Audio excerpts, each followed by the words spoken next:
Poverty, a small word for a very complex problem. In 2018, 11.8% of America lived in poverty. That is over 38 million people. Google defines poverty as the state of being extremely poor. I personally don't feel that that is an accurate definition. I think that poverty should be defined more by the experience that's happening. Like poverty, the constant fear that you may not be able to feed your children the next day.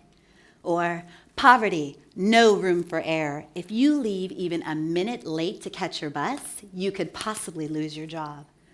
How many of you today left 1 minute later than you wanted to? How about poverty? The constant fear of hopelessness that even though you want nothing more than to provide your children and your family with a different experience, you're afraid you will be stuck here forever.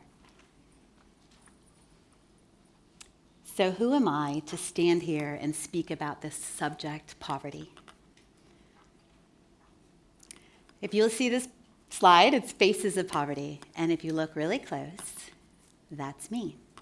That is me when my son and I lived in a homeless shelter. We were homeless for 2.5 years. I am fourth generation poverty. I was raised on the system, and by the time I was 21, I too was on the system. I received food stamps and welfare, free medical. I lived in subsidized housing in those poor neighborhoods. I wanted more, y'all, but I didn't know how to get it. I went to great organizations, and I did all the classes. I got my GED. One organization even helped me make a budget and a resume. But what was I supposed to do with that? That budget was just a constant reminder that I was in deficit every single month. That resume just reminded me and every job that I was applying to that I was only worth minimum wage. So why is poverty generational? This is Shay. She's a dear friend of mine. She has 6 children right now, and she participates in our organization called Pamper Lake Highlands. When Shay was a little girl, she had dreams of being a teacher. You see, nobody in poverty says, when I grow up, I want to be just as poor as we are right now. But Shay got pregnant at age 16. And because of the weight of poverty, she wasn't able to get those dreams. That dream was frozen, and her reality became poverty. There are millions of people in America just like Shay. They want out, but how do they get out? In 2016, the poverty rate for couples was 8.3% and 47.1% for single mother families. Imagine this entire room is single mothers. Half of you would be living in poverty with your children, struggling day to day to survive. So what are the obstacles of getting out of poverty? Lack of education. A study done by the Social Gnome Project says that children in poverty 52% of the children in poverty go into school not kindergarten ready. Kindergarten readiness is a predictor of 3rd grade literacy. And if a child is not on level in reading by the age of 3rd grade, they are 4 times more likely to drop out of high school. A recent article by USA Today says that a child who only has a high school diploma makes 56% more or less than a child that received their college education. So in short, those children who start behind become adults who are still behind. Number 2 is the lack of affordable, high-quality childcare. How many of you brought your children to the daycare before they arrived today? Yeah, okay. Childcare costs more for one child than the tuition at UT. Families in poverty have limited access to this important piece to being able to work. Number 3 is this disjointed system and the fact that you don't know what you don't know. Someone recently said to me, We are spending millions of dollars in America for poverty intervention. So why is poverty still such a problem?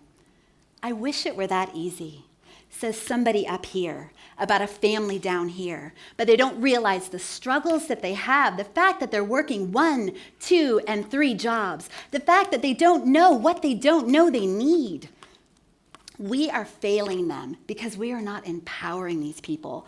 They can go, and if they have the time to be able to go and get that resume and that budget made, what are they supposed to do with it next? We as a society need to change the way that we do nonprofit through empowerment. It's great to acknowledge poverty has resulted in many poverty intervention organizations. They are well-meaning, but they are missing vital ingredients to success. You can hand out free food and you can give free medical, but if you don't, you're creating a learned dependency for these families. And okay, you give these free things, but what about education? Organizations need to require education programs and dual generational models.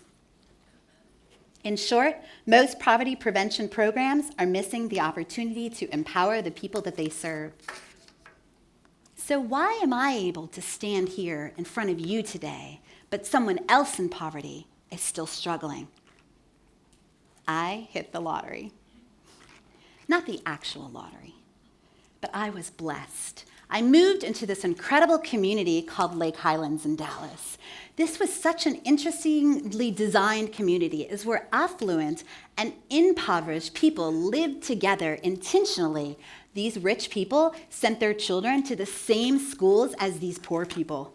And because of that, I was able to be introduced to kind, loving people who showed me skills that I never acquired living in poverty. Sure, I had grit, y'all. I was able to get over and overcome. I was able to find a way to feed those children, but I wasn't able to have the skills that the rich and the wealthy and the educated are able to acquire. Okay, these skills. There are 8 skills that I was able to observe by having a peek into their world. One is they set visions for themselves. They would talk to me about what they wanted in the future, not just the now. In poverty, I was just searching to survive. They were goal setters. They didn't let life's obstacles get in their way. Again, in poverty, I didn't make plans and goals.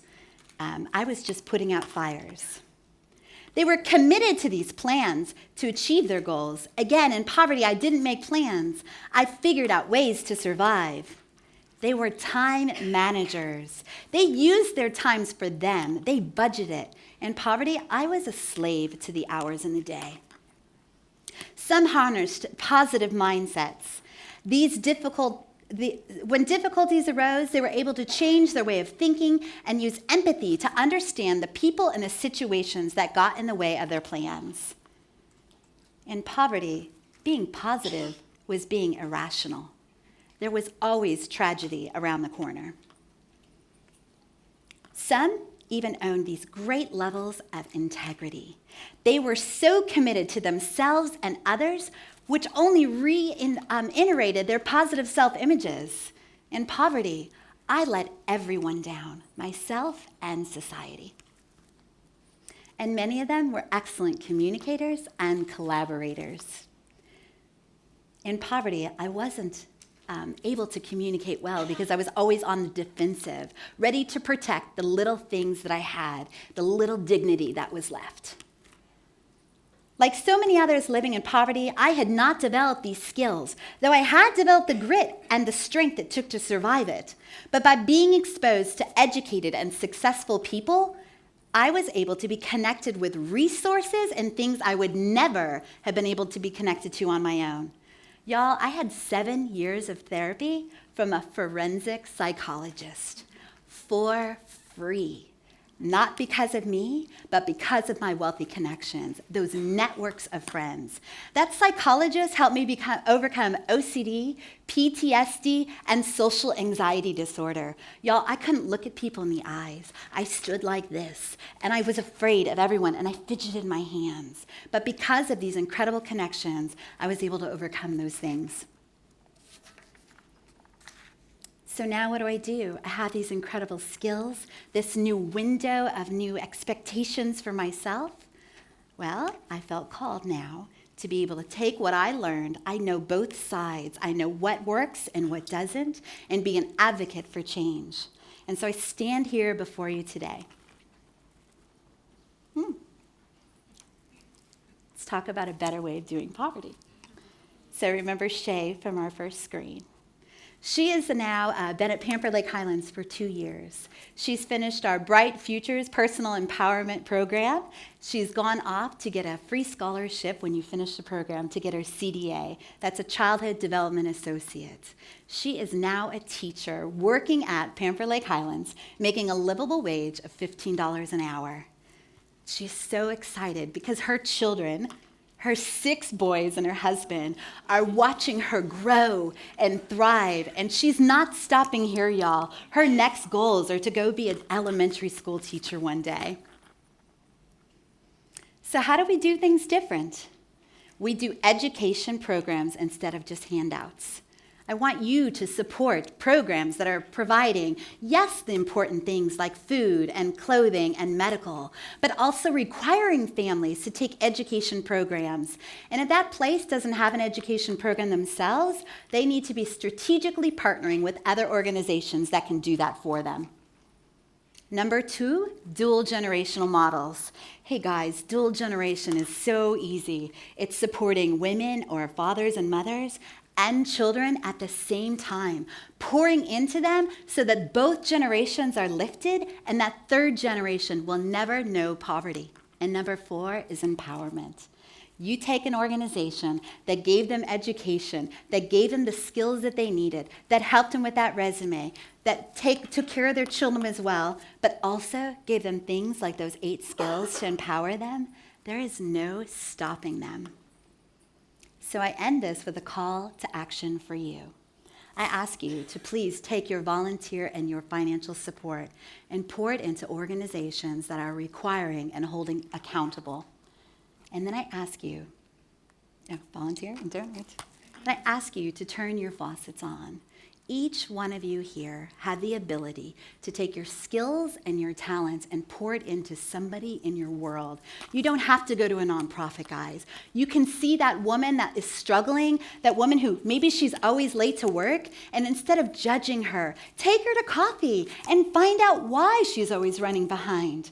We have the ability to turn those things on, and they never shut off. We can pour in, and the more we pour, the more we're able to pour into others. So turn those faucets on.